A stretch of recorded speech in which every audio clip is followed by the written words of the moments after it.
हनुमान् श्रीपदो वायुपुत्रो रुद्रो नघोजरः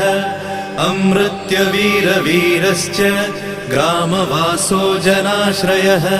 धनदो निर्गुणः शूरो वीरो निधिपतिर्मुनिः पिङ्गाक्षो वरदो वाग्मी सीताशोकविनाशकः शिवः शर्वत्परो व्यक्तो व्यक्तो धराधरः पिङ्गकेशः पिङ्गरोमा श्रुतिगम्यः सनातनः